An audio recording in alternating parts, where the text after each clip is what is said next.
এই বছর কোরবানি তো আসলে আল্লাহর ইচ্ছা, এটা আসলে আমরা কেউ বলতে পারি না, আমরা সাধারণ মানুষ, আমরা কোরবানি সম্বন্ধে কিছু বলতে পারি না। তবু আল্লাহ যেভাবে নিয়ে যাওয়ার সেভাবে নিয়ে যাক।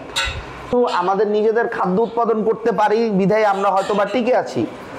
গত কোরবানিতে আমার চোখের সামনে দেখা অনেক ক্ষুদ্র খামারি, আমার নিজের বন্ধু, একটা বন্ধু তিনি জায়গা বিক্রি করে গরু তুলছিলেন, বাট তিনি তার আশারূপ ফল পাননি।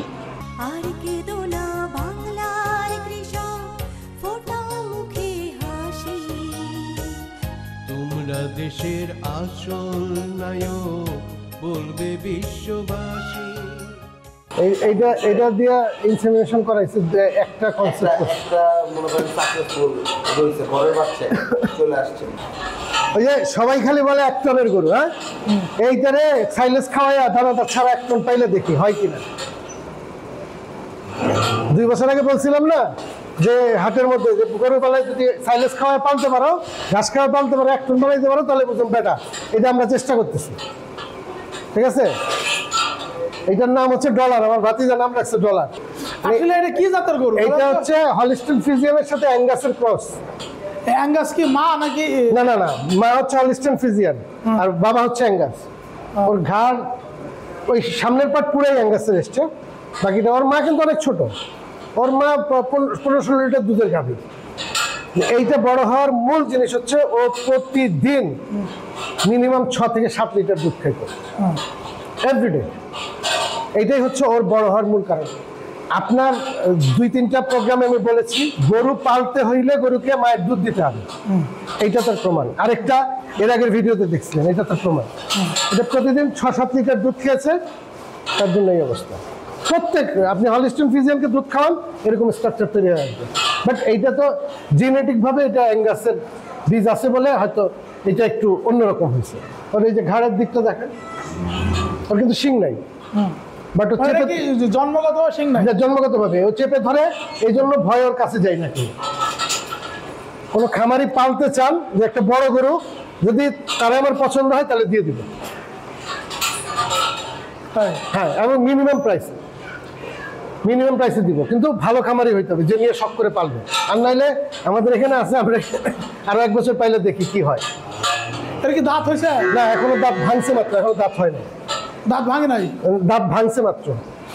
ধরেন 24 মাস 25 মাস বয়স। তাই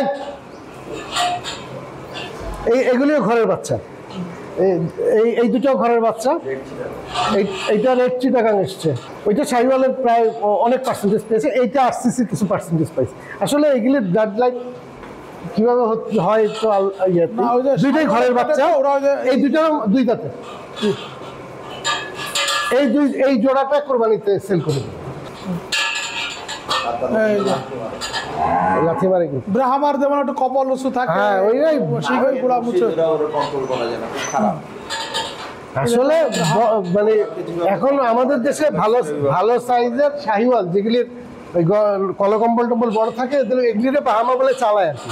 আলটিমেটলি তা না, দুটাই এই ঘরেরই বাচ্চা। ওদের মাকে কিনে হয়েছিল সব করে, কিন্তু মানে মা দুধ দেয় না ঠিক মতো বলে ছেড়ে বিক্রি করে দেওয়া হয়েছে।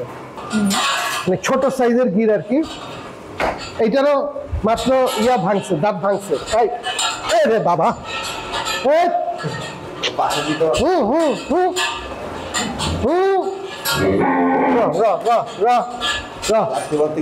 এইটার আদর করবো কিন্তু।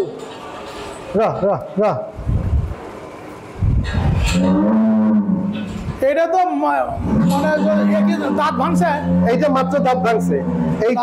এইটা আসলে একবার চিন্তা করেছিলাম যে যদি এই গিরের পাওয়া যায় আর কি, এই দামুর পাওয়া যায়, তাহলে এটা দিয়ে মানে 5-6টা দামুর কিনে মানে একটা ব্রিডিং ফার্ম করার চিন্তা ভাবনা করেছিলাম। একটা অলরেডি গির পাওয়া গেছে, যদি এরকম পাওয়া যায় আর কি ভালো সাইজের, কারণ ওইটা 100% গির না, ওইটা বোধহয় 50-60%। কোনটা ওই যে ওই গাবিটা, এইটা 100% গির কনফার্ম, বাট এটার সাইজে ছোট।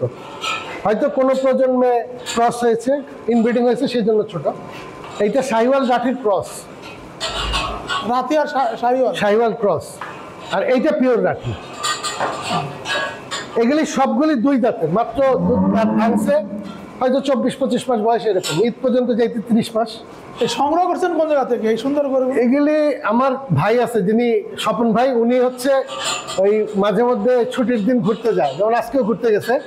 কোনো হাটে যদি কোনো জিনিস অ্যান্টিক পছন্দ হয়ে যায়, উনি ওইটা পয়সার দিকে চিন্তা করেন না, নিয়ে নেন। যেমন ওই যে ওইখানে একটা নীলর গাভী আছে, যা বাংলাদেশে বোধহয় 50 জনের কাছে নাই, নীলর গাভী। ওর মা হচ্ছে, ওর নানিও ফ্ল্যাগবি, মাও ফ্ল্যাগবি, নানি মা সবই ফ্ল্যাগ। ফ্ল্যাগবি। নানির সাথে ক্রস হয়েছিল হলিস্টিন ফ্রিজিয়ান, ওখান থেকে ফ্ল্যাগবি আসছে। মার সাথে ফ্ল্যাগবি ক্রস হয়ে এইটা এসছে। ওর বয়স 7 মাস চলতেছে আর কি। ও এখনো মায়ের দুধ খায়। আর ও যদি দিনে 2 বেলা তাকে দুধ না দেওয়া হয়, যতই খাওয়ার দেন ও চিল্লাচিল্লি করে, কান্নাকাটি করে। হ্যাঁ, কঠিন রকম কান্না, মানে বাচ্চা মানুষ, মানে বাচ্চারা শিশু যেরকম কান্নাকাটি করে, ও সেই রকম কান্নাকাটি করে। আর চিৎকার করে কাঁপায় ফেলে, পুরো এলাকা কাঁপায় ফেলে। মাশাআল্লাহ মাশাআল্লাহ। এই পাশে মানে একটা লাল সাদা একটা কি গরু দেখতে পাচ্ছি? এইটা হচ্ছে রাঠি। এইটা ইন্ডিয়ান একটা ব্রিড, রাঠি, শাহিওয়ালের খালাতো বোন আর কি। এইটা ওই আপনার ওই পাঞ্জাব হরিয়ানার যে রাজস্থানের যে অঞ্চলগুলি, ড্রাই অঞ্চল, ওই অঞ্চলের একটা গরু। এগুলি পাওয়া যায় মাঝে মাঝে, ইন্ডিয়া থেকে আসে 2-4 পিস। ওর বয়স 11 মাস। 11 মাস? জি পুরো গাভী হয়ে গেছে। জি। তো বক না? ও এর মধ্যে একবার হিটে আসছিল, ওকে ক্রস করানো হয় না। ওকে হিসাব হচ্ছে মিনিমাম 15 থেকে 16 মাস বয়স ওকে আনা হবে। ওর মা আলটিমেটলি কি জাতের বোঝা যায় না। ওর মা শাহিওয়ালের মতো দেখতে, কিন্তু ওর মার দুধ হয় 26-27 লিটার। কিন্তু ওর বডি স্ট্রাকচার টোটাল শাহিওয়ালের মতো, শিং টিং সব শাহিওয়ালের মতো। এইটা নীলর। নীলর একটা সুন্দর করে দেখি। এই বাবা একটু চাপ। জি,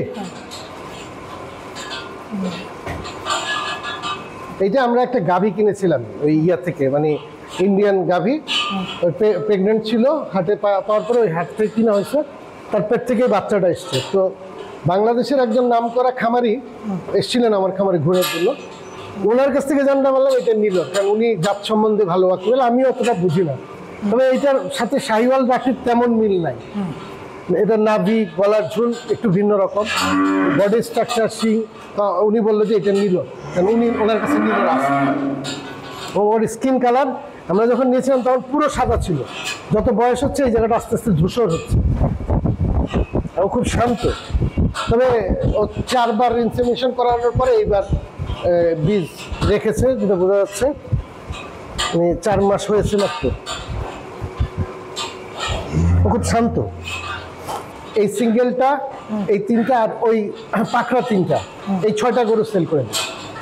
আর ডলারকে যদি কেউ পালতে নেয়, যেন আরেক বছর পালবে, তাহলে দিব। কোরবানির জন্য বেচবো না, কারণ নাহলে আমরাই পালবো। কারণ ও কত বড় হয় দেখার একটু চিন্তা ভাবনা আছে। ও যদি বড় হয়, আমি বিশ্বাস করি, যেটুকুই গরু পালার অভিজ্ঞতা, তাতে বিশ্বাস করি যে ও এই কোরবানির পরের কোরবানিতে, মানে 2026-এর কোরবানিতে ও মিনিমাম 1200 কেজি, 1250 কেজির গরু তৈরি হবে, যদি সে সুস্থ থাকে এবং ঠিক মতো খায়। কারণ এই যে ফ্রেম দেখতেছেন, ওকে দানাদার একদম শূন্য লেভেলের, মানে 1 কেজি 1.5 কেজি করে দেয়, জাস্ট ও যেন মনে কষ্ট না পায় অন্যদের দেওয়ার সময়। আর বাকিটা শুধু সাইলেন্স খাচ্ছে।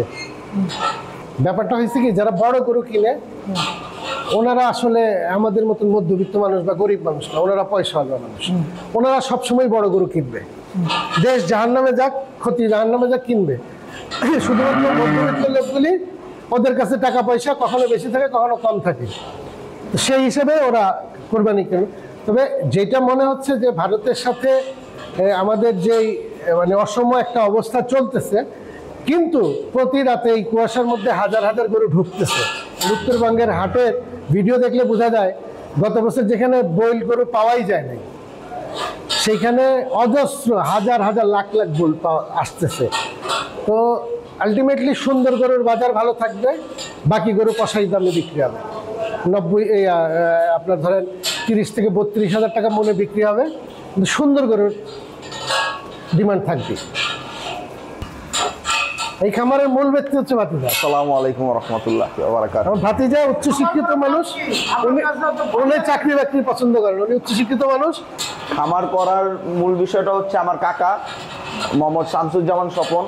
ছোটকাল থেকেই মানে আমার জন্মের পর থেকেই ওনাকে দেখেছি কবুতর পালন করতে, হাঁস মুরগি গরু ছাগল এগুলো নিয়ে ছোটকাল থেকেই দেখেছি। দেখতে দেখতে আগ্রহ, এগুলোর প্রতি মায়া চলে এসছে একটা, যে এদের সেবা করা, এদের যত্ন নেওয়া, এদের প্রতি একটা আগ্রহ মায়া চলে এসছে।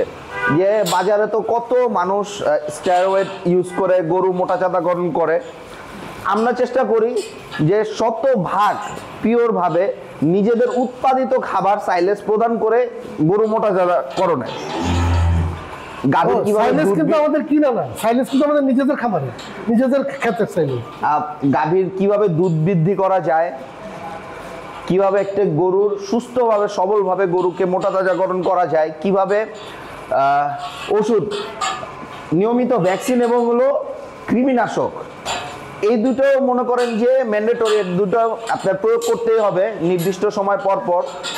3 মাস পর পর কৃমি এবং 5 মাস পর পর ভ্যাকসিন, খুরা রোগের ভ্যাকসিন মেনটেন করলে আল্লাহর রহমত অন্য কোনো রোগ গরুর ভিতরে ইফেক্ট করে না। ওই গরুরে যদি মনে করেন পরিমাণ মতো খাদ্য প্রদান করা হয় নিয়ম মাফিকভাবে, প্রাকৃতিকভাবে একটা গরু মোটাতাজাকরণ সম্ভব, অবশ্যই সম্ভব।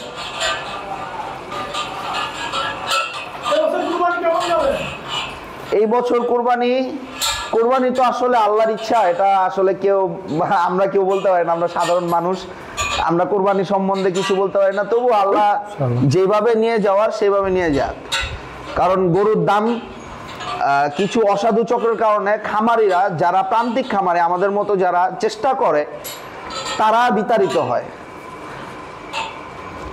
আমরা কিছু আমাদের নিজেদের খাদ্য উৎপাদন করতে পারি বিধায় আমরা হয়তো বা টিকে আছি। গত কোরবানিতে আমার চোখের সামনে দেখা অনেক ক্ষুদ্র খামারি, আমার নিজের বন্ধু, একটা বন্ধু তিনি জায়গা বিক্রি করে গরু তুলছিলেন, বাট তিনি তার আশারূপ ফল পাননি। তো আমরা সবাই একটু সতর্কতামূলক, যারা এই খামার করতে আগ্রহী তারা একটু সতর্কতামূলকভাবে এই খামার সাইডে আসব। কারণ এটি একটি জান, নিবেদিত জান, আল্লাহর আশীর্বাদে এগুলা হয়। যদি যত্ন না পায় এগুলো, তাহলে এক রাতের মধ্যে অনেক কিছু হয়ে যেতে পারে। দেখেন এখানে সবকটা গরু কিন্তু অ্যাক্টিভ। এতটুকু ছোট জায়গার ভিতরে প্রাকৃতিকভাবে পালন করতে পারলে সবকিছুই সম্ভব। তোমরা দেশের আসল নায়ক, বলবে বিশ্ববাসী। এই ছাদ কৃষির সাথে সবসময় যুক্ত ছিলেন তিনি, ছাদেই ছাগল পালতেন। তো ওইখান থেকে তিনি দুটো মাত্র গাভী নিয়ে শুরু করছিলেন। তিনি সাহস চেষ্টা করছিলেন, সবাই বলতো যে গাভী পালা অনেক কঠিন, গাভী পালা যায় না, এই গরু পালা এগুলো শিক্ষিত মানুষের কাজ না। তবুও তিনি ভাঙেন নাই, তিনি চেষ্টা করে গেছেন। আস্তে আস্তে যখন তারা প্রেগনেন্ট হয়েছে, একটার পর একটা বাচ্চা আসছে, তখন তার মনোবলটা বৃদ্ধি হয়। 3 বছর তিনি অনেক কষ্ট করছেন, অনেক কষ্ট করে 10টা গাভী দাঁড়া করেছিলেন। তোমরা দেশের আসল নায়ক, বলবে বিশ্ববাসী।